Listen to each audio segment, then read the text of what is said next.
Hello everyone, welcome back to the channel. So from this video we are going to start literature part of English BCom semester 2 GNDU examinations. So section C में 5 chapter है और section D में भी 5 chapter है. Section C में है 1, 2, 3, 5 and 6. Section D में है 7, 9, 10, 11, 12. और इस वीडियो में हम स्टार्ट करने जा रहे हैं chapter number 1 that is umbrella. And I humbly request कि अगर आपको स्क्रीन के ऊपर टेक्स्ट नहीं क्लियर आ रहा तो आप थोड़ा जूम कर लो स्क्रीन के ऊपर. और साथ ही में एग्ज़ाम से पहले जो प्लेलिस्ट ऑलरेडी बनी हुई है उसको देखना मत भूलिएगा क्योंकि इनके अलावा भी इंपॉर्टेंट क्वेश्चंस आएंगे. स्टार्ट करते हैं हम अम्ब्रेला की इंट्रोडक्शन से. The umbrella is the story of stingy lady named madam Oreille. The umbrella madam Oreille नामक कंजूस महिला की कहानी है. शी इज़, यहाँ पे स्टिंगिंग का मतलब हुआ कंजूस, miser. She is mean in money matters. वह पैसों के मामलों में बहुत कमीनी है. She doesn't allow her husband to spend much on himself. वह अपने पति को अपने ऊपर अधिक खर्च करने की आज्ञा नहीं देती. They have no children and no financial responsibility. उनका कोई बच्चा नहीं है और कोई दूसरी आर्थिक जिम्मेदारी भी नहीं है. Monsieur means mister in English. Monsieur Oreille has to work in an office under pressure from his wife. श्रीमान ओरियले को अपनी पत्नी के दबाव के कारण दफ्तर में काम करना पड़ता है. They are well off but mister Oreille carries an old umbrella to the office. उनके पास पैसे तो हैं परंतु मिस्टर ओरियले दफ्तर एक पुराना छाता लेकर जाते हैं. His office colleagues make fun of his umbrella. उसके दफ्तर के सहकर्मी उसके छाते का मजाक उड़ाते हैं. He compels his wife to buy him a new umbrella. वह अपनी पत्नी को विवश करता है कि वह उसे एक नया छाता खरीद कर दे. Finally a new umbrella is bought. अंत में उसके लिए एक नया छाता खरीद लिया जाता है. After a few days the silk cloth of the umbrella is found full of holes. कुछ दिनों के बाद छाते के रेशमी कपड़े में बहुत से छेद पाए जाते हैं. This leads to a quarrel between husband and the wife. इस कारण पति पत्नी में झगड़ा हो जाता है. क्वेरल्स का मतलब है झगड़ा, लड़ाई. Mrs Oreille goes to an insurance company to claim compensation. Mrs Oreille एक बीमा कंपनी के पास मुआवजा मांगने जाती है. At first the manager of the company refuses to give any compensation. पहले तो बीमा कंपनी का मैनेजर कोई भी मुआवजा देने से इनकार कर देता है. मिसेस ओरियले रिमेन्स फर्म इन हर डिमांड. मिसेस ओरियले अपनी मांग पर अड़ी रहती है. He tells her that she could get the umbrella recovered with silk and bring the bill. वह उसे कहता है कि वह अपने छाते पर दोबारा रेशमी कपड़ा लगवा कर अपना बिल ले आए. He gives her a note for the cashier of the insurance company who will pay her the cost of repairs. वह बीमा कंपनी के खजांची के नाम का रुक्का दे देता है जो उसे मरम्मत के पैसे दे देगा. Thus the stingy Mrs. Oriele gets her umbrella repaired with the costlier silk. इस प्रकार कंजूस मिसेस ओरियले अपने छाते पर सबसे कीमती रेशमी कपड़ा को चढ़वा कर मरम्मत करवा लेती हैं. The story brings out the greed of well to do people. यह कहानी धनी लोगों के लालच के बारे में हमें बताती है. सो हम स्टार्ट करेंगे इसकी समरी को. ये तो होगी हमारी introduction. Let's get started from its summary. So here is the summary. This is the story of a well off lady named madam Oreille. यह मैडम ओरियले नाम की एक अमीर स्त्री की कहानी है. She knew the exact value of every penny. वह प्रत्येक पैसे को ठीक कीमत बताती है. She believed in increasing her money. वह अपने धन बढ़ाने में विश्वास रखती है. Her maid servant could not get more money from her. उसकी नौकरानी उससे अधिक पैसे प्राप्त नहीं कर सकती थी. Her husband found it difficult to get even pocket money from her. उसके पति को उससे जेब खर्च प्राप्त करने में भी कठिनाई होती थी. The couple, Mr. and Mrs. Oriele, were fairly rich and had no children. दंपत्ति मिसेस और मिस्टर ओरियले काफ़ी अमीर थे और उनका कोई बच्चा नहीं था. Mrs. Oriele was not willing to spend money on unnecessary things. Shrimati ओरियले अनावश्यक चीज़ों पर पैसा खर्च करने की इच्छुक नहीं थी. Her husband often grumbled about difficulties caused to him by her miserly nature. उसके पति को उसके कंजूस स्वभाव के कारण जो कठिनाइयाँ होती उसके लिए वह बड़बड़ाता रहता था। Mister Oreille worked as a head clerk at the war office. Mister Oreille war office में मुख्य क्लर्क का काम करता था। He worked to increase their money according to his wife's wishes. वह अपनी पत्नी की इच्छा के अनुसार अपना धन बढ़ाने के लिए काम करता था। For the last 2 years he used to go his office with torn umbrella. 2 वर्ष से वह फटा हुआ छाता लेकर दफ्तर जा रहा था। His colleagues made fun of him. उसके साथी कर्मचारी उसका मजाक उड़ाते थे। He could no longer bear their job. He could no longer bear their jokes. वह अधिक देर तक उनके मजाक नहीं सहन कर सका। Madam Oreille spent 8 francs in buying an umbrella meant for advertisement purposes. श्रीमती ओरेले ने विज्ञापन के लिए इस्तेमाल किया जाने वाला एक छाता 8 फ्रांस खर्च करके लिया था। The other clerks laughed louder than before at the cheap umbrella. दूसरे क्लर्क इस सस्ते छाते पर पहले की अपेक्षा ज़ोर से हंसते थे। This proved a bad bargain. यह एक घटिया सौदा था। Within 3 months it was worn out. 3 महीनों में यह फट गया। Mr. Oriele ordered his wife to spend 20 francs on a new silk umbrella. She bought one for 18 francs. Mister ओरिएले ने अपनी पत्नी को नए रेशम के छाते पर 20 फ्रैंक खर्च करने का आदेश दिया। उसने 18 फ्रैंक का एक छाता खरीदा। This new umbrella proved a big hit at the office. यह नया छाता दफ्तर में एक हिट सिद्ध हुआ। When Oriele returned home in the evening, his wife examined the umbrella. जब उसका पति दफ्तर से वापस आया, उसकी पत्नी ने नए छाते का निरीक्षण किया। She found a round hole in the middle of the umbrella. उसे छाते के मध्य में गोल छेद दिखाई दिया। This lead's been burnt by a cigar end. यह सिगार के सिरे से जल गया था। She scolded her husband for damaging the umbrella. उसने अपने पति को छाता खराब करने के लिए बुरा भला बोला।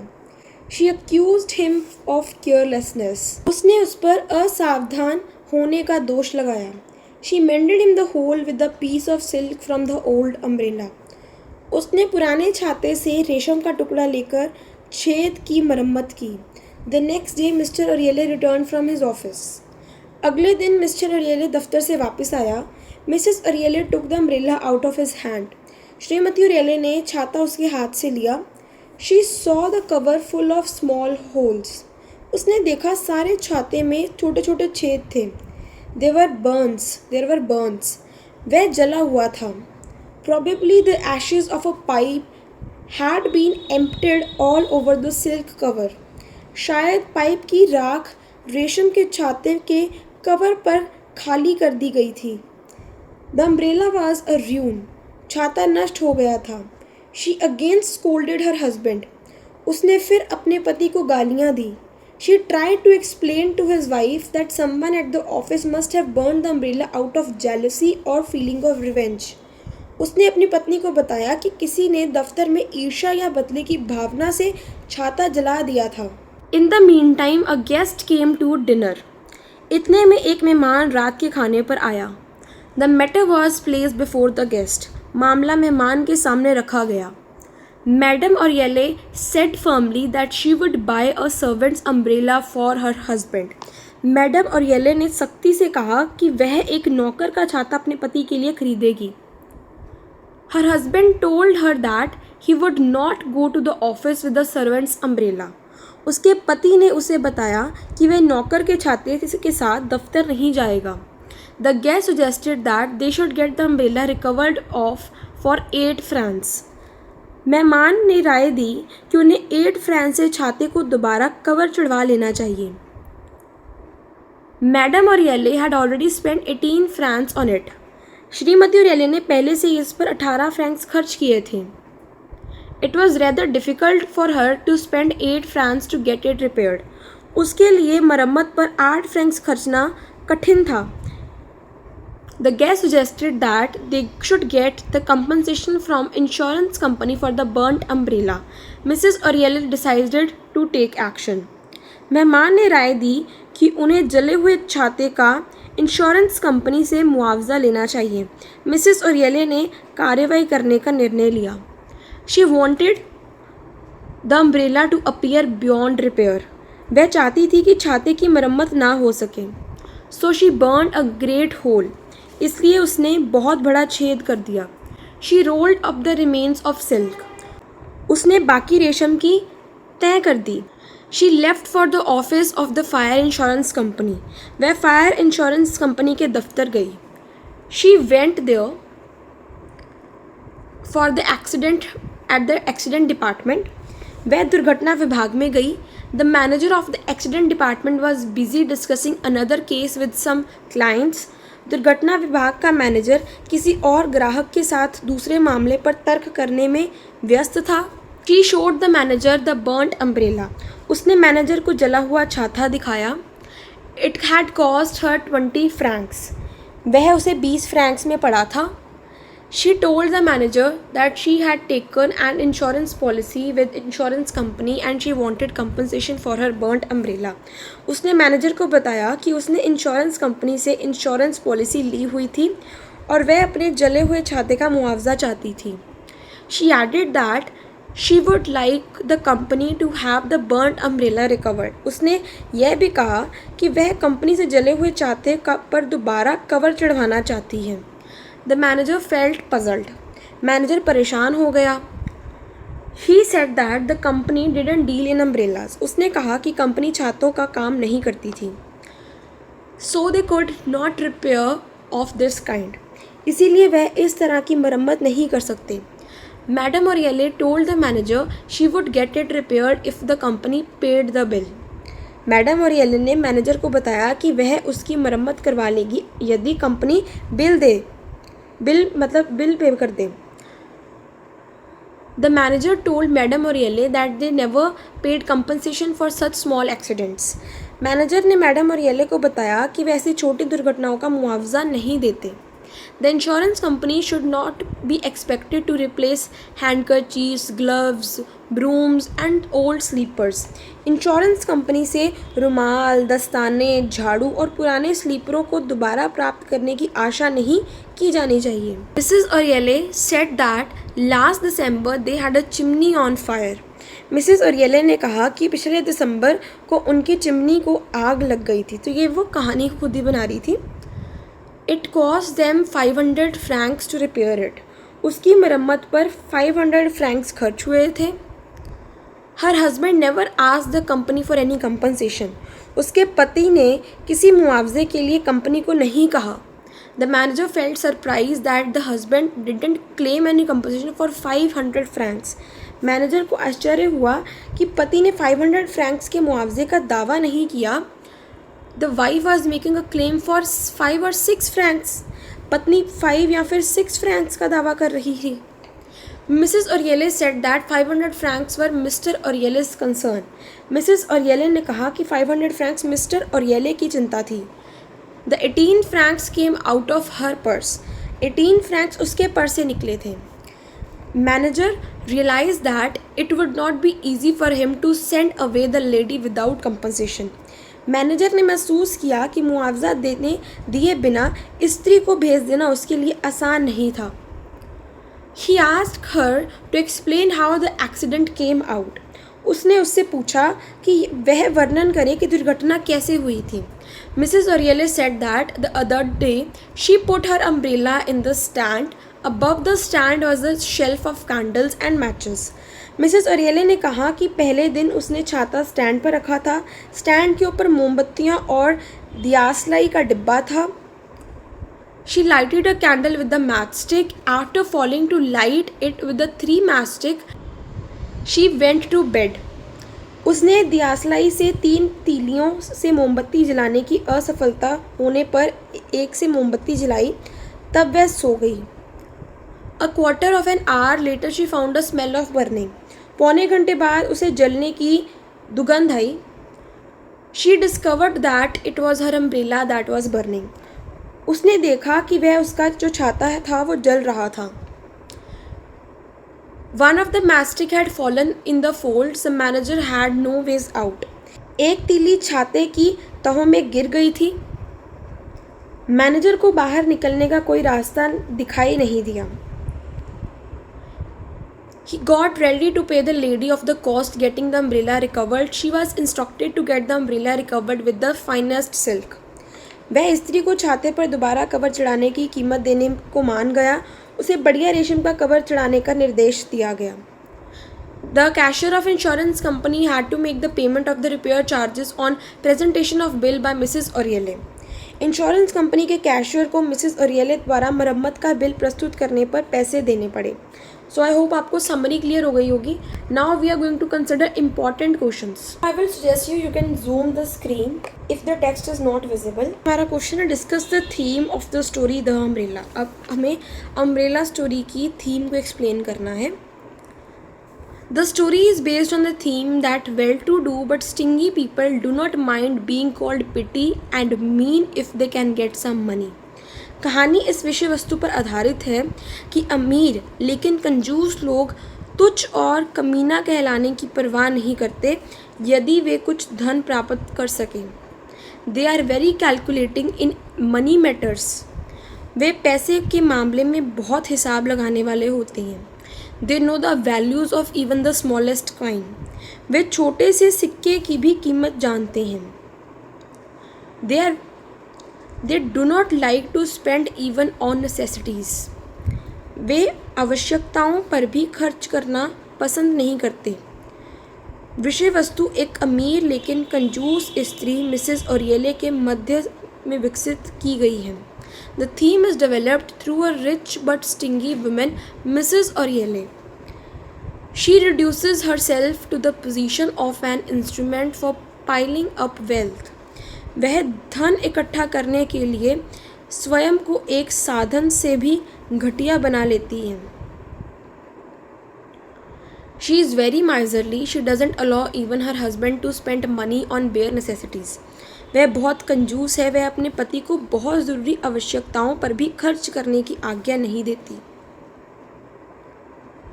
The couple has no children and no financial responsibility. दंपत्ति का कोई बच्चा नहीं है और ना ही कोई वित्तीय जिम्मेदारी है। Mister Oreille has to work in an office under the pressure from his wife. Mister Oreille को अपनी पत्नी के दबाव में एक दफ्तर में काम करना पड़ता है।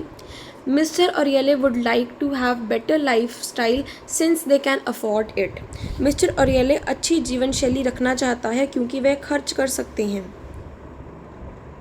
She warns her husband that it is better to be on the safe side and one never knows what may happen. Mrs Oreille पैसे को सोच समझकर खर्च करना चाहती है।